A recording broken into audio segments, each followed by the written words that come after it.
حي على الصلاة.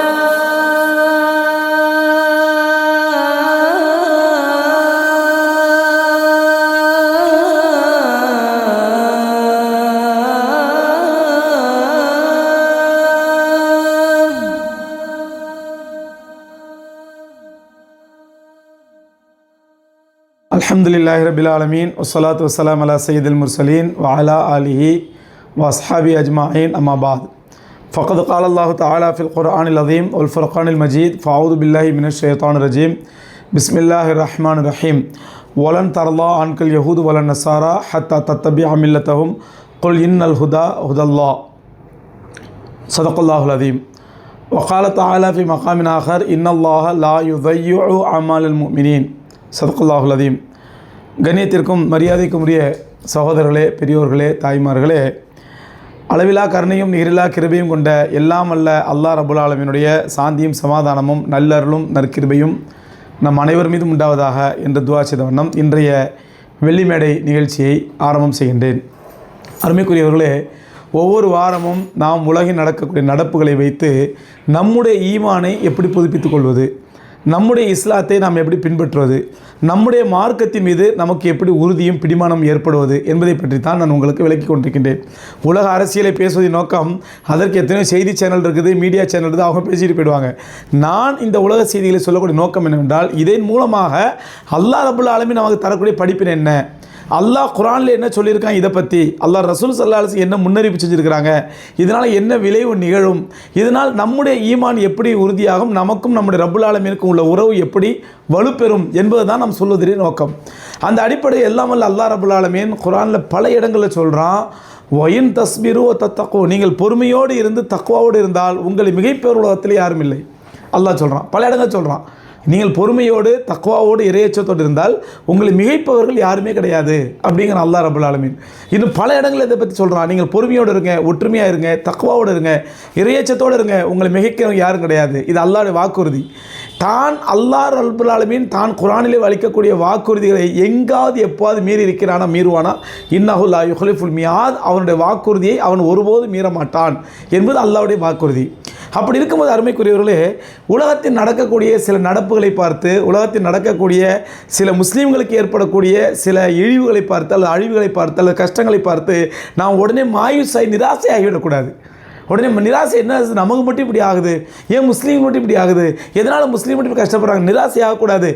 முஸ்லீம்களுக்குத்தான் இப்படி ஆகும் என்பது அல்லாஹ்வுடைய வாக்குறுதி, அல்லாஹ்வுடைய எச்சரிக்கை என்று கூட சொல்லலாம். இப்படி தான் ஆகும் இஸ்லாத்தில் இருந்தால், முஸ்லீமாக இருந்தா, நீ பொறுமையோடு இரு, இறுதி வெற்றி உனக்கு தான். நீ பொறுமை இழந்துடாத, நம்பிக்கை இழந்துடாத, ஈமானில் உறுதி இழந்துடாத. உனக்கு வரக்கூடிய சோதனைகளும் வேதனைகளும் கஷ்டங்களும் மேலும் மேலும் உன்னை உறுதிப்படுத்த வேண்டும், ஈமானில் உறுதியாக்க வேண்டும், அல்லாஹ்வுடைய தொடர்பை உறுதிப்படுத்த வேண்டும். ஆனால் நீ சபரோடு இருந்தால், பொறுமையோடு இருந்தால் இறுதி வெற்றி உனக்கு தான், இறுதி வெற்றி இஸ்லாத்துக்கு தான் என்பது அல்லாஹ்வுடைய வாக்குறுதி. இப்போ இன்னமால் உஸ்ரி யுஸ்ரன், இன்னமால் உஸ்ரி யுஸ்ரா. சிரமத்திற்கு பிறகுதான் லேஸ் இருக்குது, வெற்றி இருக்கிறது. கஷ்டங்களுக்கு பிறகுதான் வெற்றி இருக்கிறது. ரெண்டு பேரும் அல்லாஹ் ரப்புல் ஆலமீன் திரும்ப திரும்ப சொல்கிறோம். அருமைக்குரியவர்களே, இந்த விஷயங்கள் நாம் நினைவில் வைத்துக் கொண்டால் ஒவ்வொரு மூமினும் உலகத்தில் நடக்கக்கூடிய நடப்புகளை பார்க்கும் பொழுது அல்லாஹ் ரப்புல் ஆலமீன் சொல்வது எவ்வளோ சத்தியமான வார்த்தை, அல்லாஹ் ரசூல் ஸல்லல்லாஹு அலைஹி வஸல்லம் சொன்னது எவ்வளோ உறுதியான வார்த்தை, உண்மையான வார்த்தை என்பதை உறுதிப்படுத்தும் விதத்திலே, ஊர்ஜிதப்படுத்தும் விதத்தில் தான் இன்றைக்கு அன்றாட நிகழ்வுகள் நடக்கின்றன. இன்றைக்கி போன வாரம் 2 சம்பவம் நடந்துச்சு. ஒன்று இந்தியாவில் நடந்த சம்பவம், இன்னொன்று எகிப்தில் ஷாமு ஷேக் என்று சொல்லக்கூடிய ஒரு நகரத்தில் நடந்த சம்பவம்.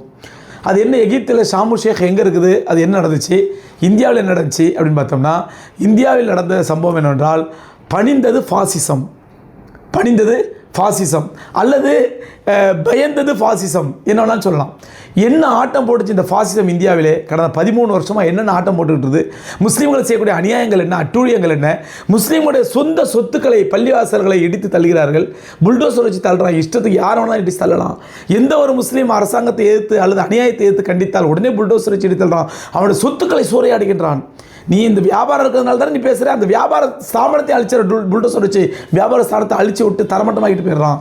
அவன் சொந்தமாக குருவி கட்டுற மாதிரி 5-10 சேர்த்து சொந்தமாக ஹலாலான காசில் வீடு கட்டினா அந்த வீட்டை வச்சு புல்டோசர் வச்சு இடித்துட்டு போயிடுறான். நான் என்ன ஒன்று மாதிரி ஹராமான காசில் சம்பாதிச்சேன், சாராயம் விற்று வட்டிக்கு விட்டோம், விபச்சார தொழில் நடத்தி நாங்கள் சம்பாதிச்ச முஸ்லீம்கள் அல்லாவுக்கு பயந்து ஹலால் ஹராம் பார்த்து நாங்கள் நயா பைசாவா ஹலால் காசில் சேர்த்து சம்பாதிச்சு ஒரு வீட்டை கட்டினா அந்த வீட்டை ஈஸியாக வந்து இடிச்சிட்டு போய் பாவி ஒன்று கேட்கறதுக்கு ஆள் இல்லையா?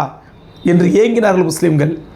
நான் கஷ்டப்பட்டு ஹலாலுக்கு அல்லாவுக்கு பயந்து நான் யாரை ஏமாற்ற வேணா, ஊரை ஏமாற்றி உலையில் போட்டோமா, நான் லஞ்சம் வாங்கினோமா, கொள்ளை அடித்தோமா, அடுத்து ஏமாத்தினோமா, ஃப்ராடு பண்ணோமா, அதானி அம்பானி வளர்த்து விட்டு என் பேரில் சொத்தை வளர்த்துக்கிட்டோமா, நாங்கள் உழைச்சி கஷ்டப்பட்டு வேர்வை சிந்தி அல்லாவுக்கு பயந்து ஹலாலாக சம்பாதிச்சு ஒரு தொழிற்சாலை வச்சுருந்தா, ஒரு கார்கானா வச்சுருந்தா, அல்லது ஒரு கடை வச்சுருந்தா, ஒரு வியாபார ஸ்தாபனம் வச்சுருந்தா ஈஸியாக பாய் வந்து அது புல்டோசர் இடித்தள்ளிட்டு போறியே, இதை கேட்குறது நாதி இல்லையா என்று முஸ்லீம்கள் கலங்கிய கருணங்கள் கொஞ்ச நெஞ்ச தருணங்கள் அல்ல.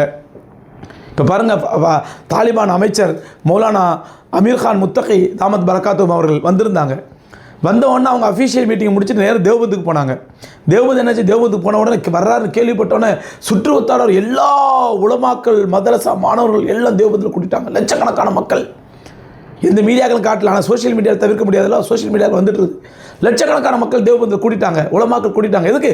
ஒரு ஆலிம், ஒரு தேவபந்து கொள்கையை சார்ந்த ஒரு ஆலிம் மௌலானா முத்தகி அவர்கள் தேவபந்துக்கு வர்றாங்க. எப்படி வராங்க? சாதாரண ஆலிமாக வரவில்லை, ஒரு நாட்டினுடைய வெளியுறவுத்துறை அமைச்சராக.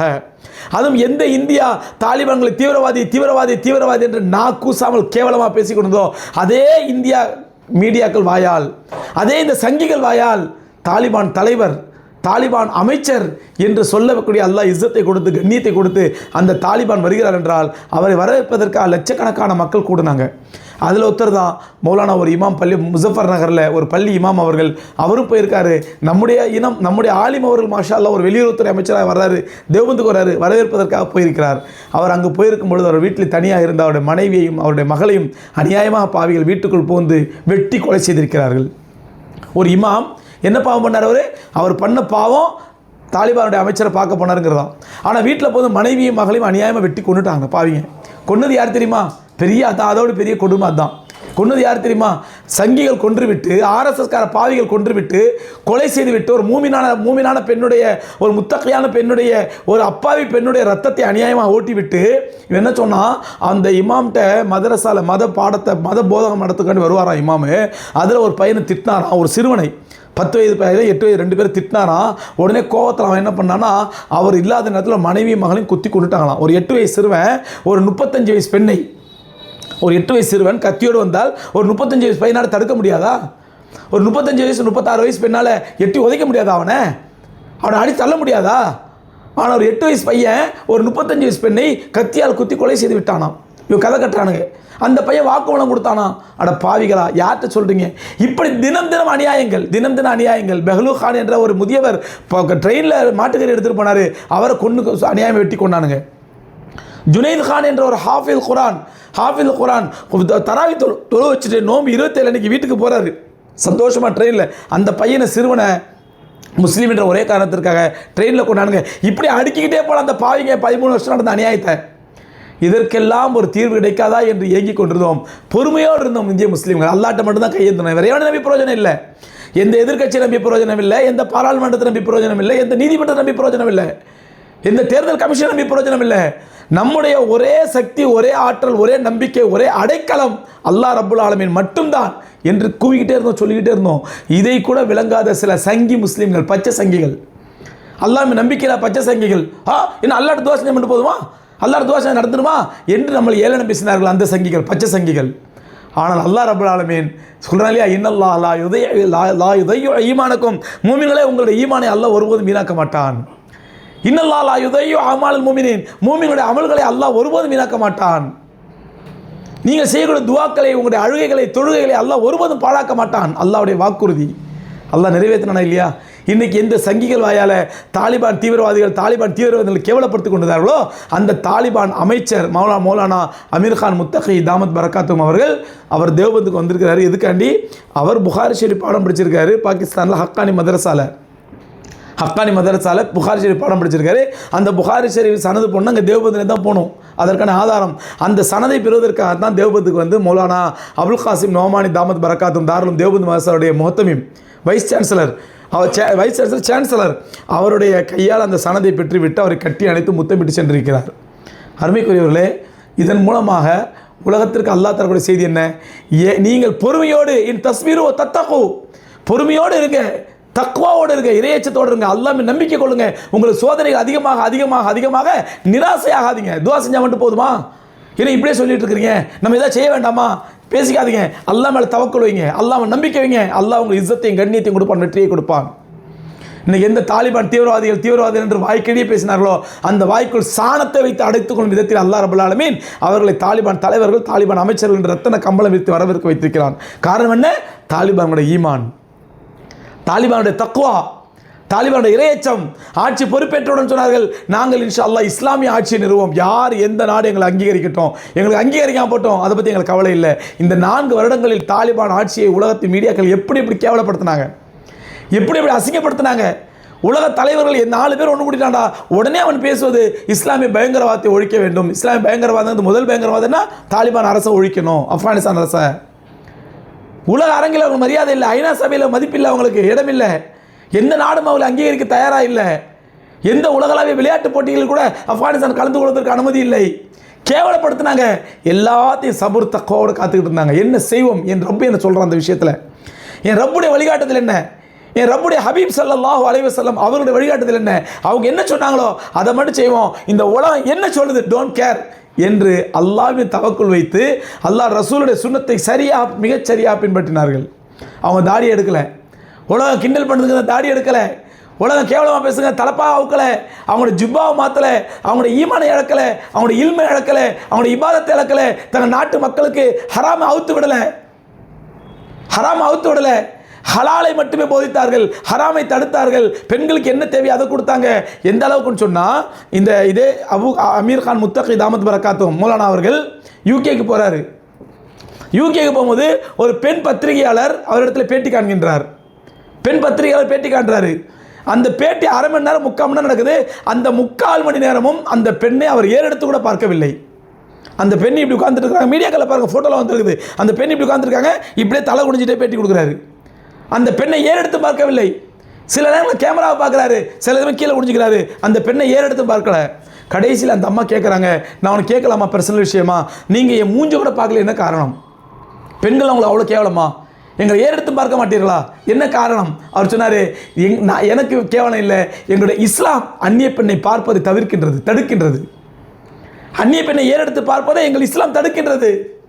நான் பார்க்க மாட்டேன். அன்றைக்கி வெளியுறவுத்துறை அமைச்சராக இருக்கலாம், நான் அமைச்சருங்கிறதுக்காண்டி என்னுடைய இஸ்லாத்தை விட முடியுமா? நான் வெளியுறவுத்துறை அமைச்சர் என்பதற்காக என்னுடைய ஈமானை விட முடியுமா? அப்படித்தான் ஒரு பத்திரிகை ஒரு டெலிகேட்ஸ் கூட்டத்தில் நிறைய ஆண்கள் வர்றாங்க, எல்லாத்தையும் ஒரு கை கொடுக்குறாரு. முத்தகி அவர்கள் பெரிய ஆலிமே, அவர் எல்லாத்தையும் கை கொடுத்துட்டே வர்றாரு. இடையில ஒரு பெண் வர்றாங்க, டக்குன்னு கையை எடுத்துக்கிறாரு. மீடியாக்கள் பெண்கள்ட்ட கை கொடு, நான் கொடுக்க மாட்டேன் பெண்கிட்ட, எங்கள் மார்க்கம் தடுக்குது. ஒரு அந்நிய பெண்ணை பார்ப்பதையும் தீண்டுவதையும் மார்க்கம் தடுக்கின்றது. அப்படி அல்லாஹ்வோட தீனில் உறுதியாக இருந்தாங்க. இன்றைக்கி ஒவ்வொரு நாடாக ஆப்கான் காலில் போய் விழுறாங்க. இந்தியா உட்பட ஆப்கான் காலில் போய் விழுறாங்க. ஏன்? ஆப்கானோட உதவி இவர்களுக்கு தேவைப்படுகிறது, அல்லாஹ் கொடுத்த உதவி. ஆப்கானை அல்லாஹ் ரப்பல் ஆலமீன் நாளுக்கு நாள் வளர்ச்சியடை செய்கின்றான். ஆப்கானிஸ்தானில் நிறைய புதையல்களை அல்லாஹ் கொடுத்திருக்கிறான். லித்தியம் என்று சொல்லக்கூடிய வருங்காலத்தை தேவைப்படும் மிகப்பெரிய ஒரு மினரல், அந்த மைன்களை ஏராளமாக கொடுத்திருக்கிறான். அந்த சுரங்கங்களை அல்லாஹ் கொடுத்திருக்கின்றான். அந்த சுரங்கம் தேவைப்படும், தங்களுக்கு லித்தியம் என்ற மினரல்கள் தேவைப்படும், அந்த கெமிக்கல் தேவைப்படும் என்பதற்காக ஒவ்வொரு நாடும் ஆப்கான் காலில் விழ வச்சிருக்கான், இந்தியா உட்பட. இது எதனால் ஏற்பட்டது? அவங்களுடைய ஆயுதத்தை வைத்தா, அவங்களுடைய பேச்சு திறமையை வைத்தா, அவருடைய அல்ல ட்ரம்ப் ஏமாத்துற மாதிரி பொய்யான வாக்குறுதிகளை பார்த்தா, அல்ல நம்முடைய மோடி ஏமாத்துற மாதிரி, மோடி ஒரு நாளைக்கு 1000கணக்கான பொய் பேசுகிறாரு, அந்த மாதிரி பொய்யை பார்த்தா? எந்த அளவு கொஞ்சம் நான் ஒரு கதை சொல்லுவாங்க. ஒருத்தன் வந்து தேவலோகத்துக்கு போனால், நான் செத்து போனதுக்கப்புறம் அங்கே நிறைய ஃபேன் இருந்துச்சான். இந்த ஃபேன்லாம் எதுக்குன்னு கேட்டான் அவன். அப்போ சொன்னாங்களாம், உங்கள் ஊர் தலைவர்கள், எந்த அரசியல்வாதிகள் ஒவ்வொருத்தர் பேரில் ஒரு ஃபேன் இருக்குது, எவ்வளோ பொய் பேசுகிறாங்களோ அந்தளவுக்கு அந்த ஃபேன் சுற்றும் அப்படின்னாங்களாம். அப்போ காந்தியுடைய ஃபேனை பார்த்தாராம், அது சுத்தவே இல்லை, அப்படியே நின்றுச்சான். இன்னொருத்தர் ஃபேனை பார்த்தான், இப்படியே சுற்றிட்டே இருந்துச்சான். இன்னொருத்தர் ஃபேனை பார்த்தான், மெதுவாக சுற்றிச்சான். மோடியை ஃபேனை பார்த்தாராம், எக்கச்சக்கமாக சுற்றுதான், புயல் அடிக்கிற மாதிரி, தானே புயல் வந்த மாதிரி சுற்றுதான் மோடியுடைய ஃபேனு. அப்போ அந்த அளவுக்கு, அதாவது ஒரு கிண்டல் பண்ணக்கூடிய அளவுக்கு சாதாரண பாமர மக்களும் ஒரு நாட்டு பிரதமரை கிண்டல் பண்ணக்கூடிய அளவுக்கு வாயில் வந்ததெல்லாம் பொய் பேசுகின்றாரே மோடி. அந்த மாதிரி ஆப்கான் தலைவர்கள், ஆப்கான் ஆட்சியாளர்கள் பொய் பேசினாங்களா? அல்லாஹ்வுடைய ஷரியத்தை பேசினார்கள். அல்லாஹ் இஸ்ஸத்தை கொடுத்தானே இல்லையா? கண்ணியத்தை கொடுத்தானே இல்லையா? அல்லாஹ் சொல்கிறான்ல, நீங்கள் பொறுமையாக இருந்தால், சபரோடு இருந்தால், நீங்கள் மூமினாக இருந்தால் உங்களை மிகைப்பவர் யாரும் இல்லை.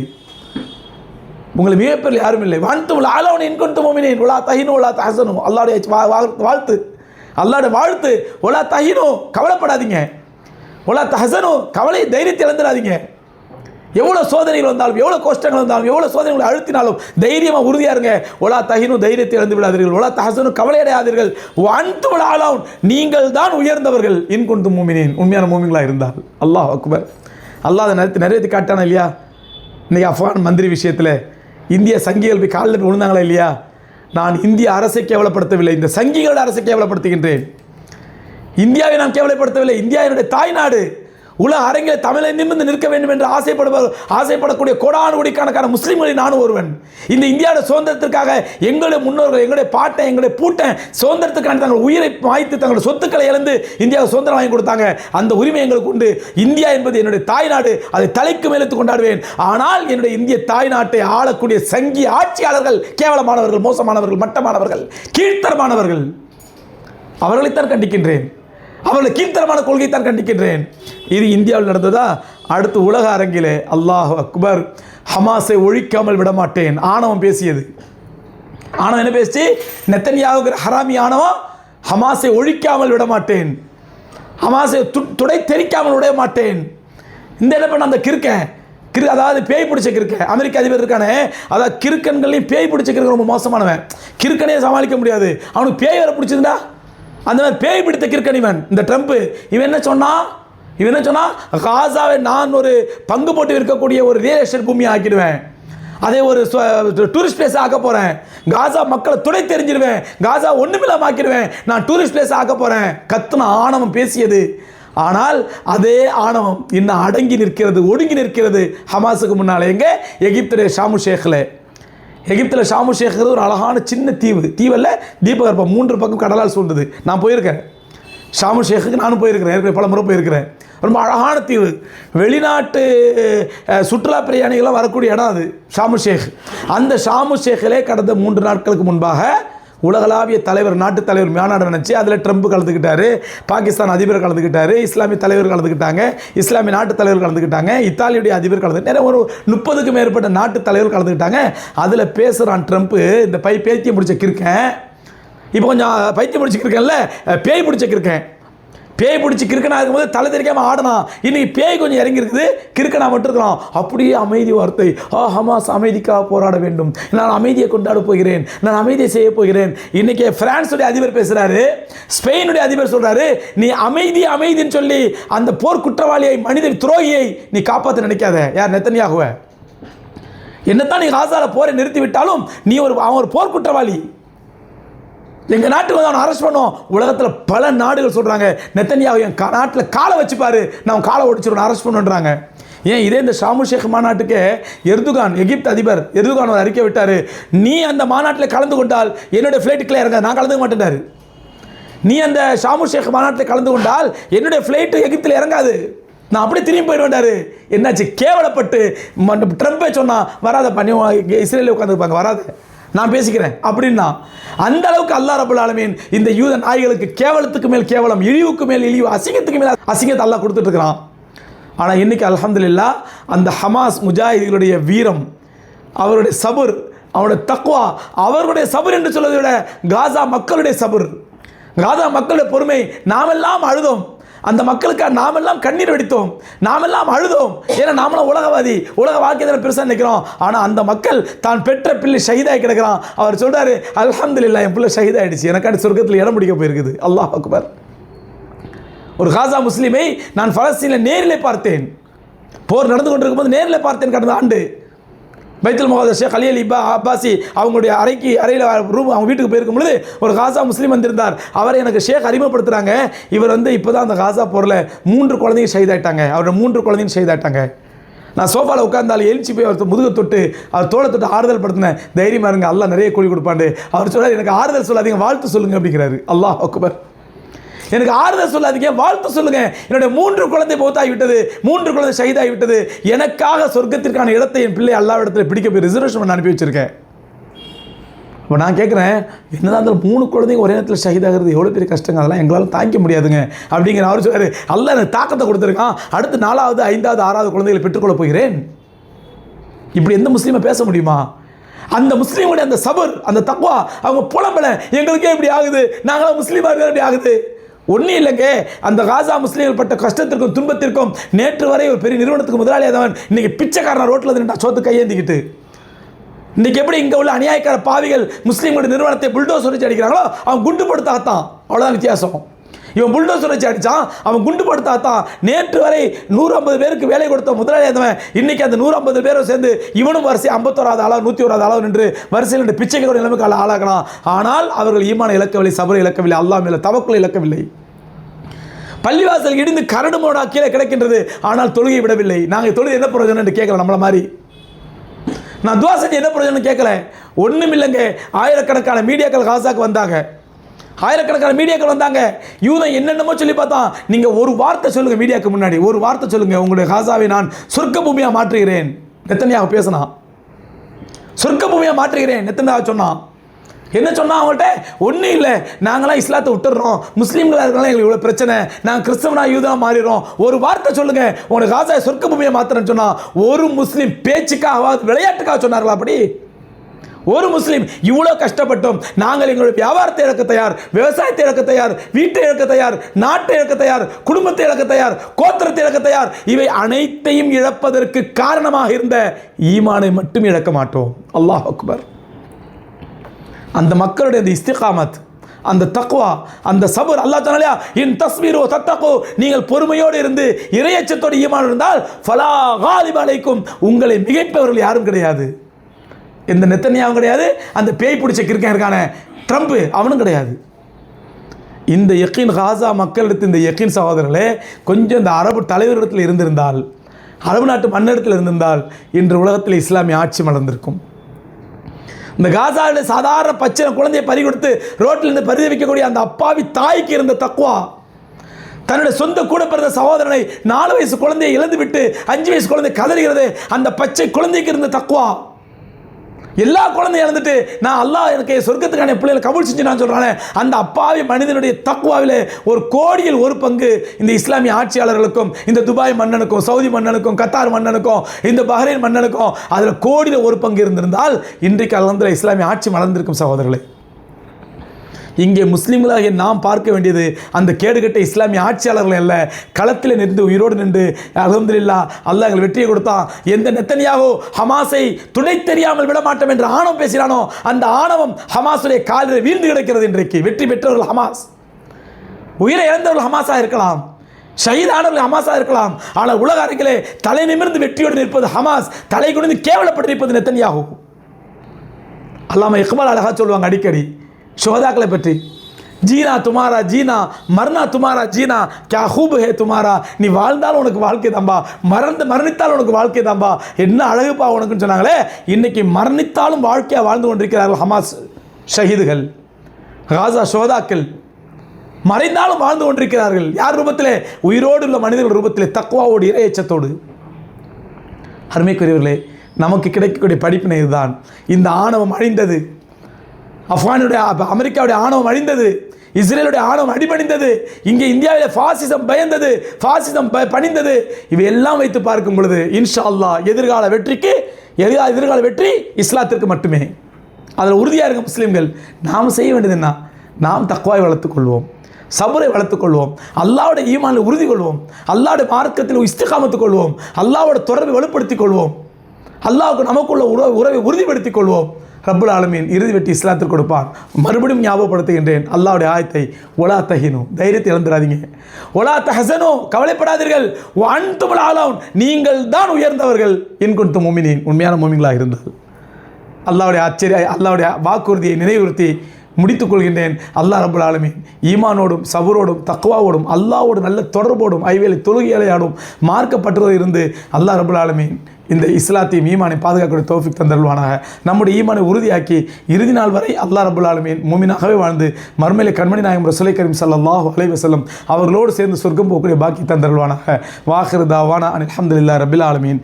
அஸ்ஸலாமு அலைக்கும் வரஹ்மத்துல்லாஹி வபரகாத்துஹு.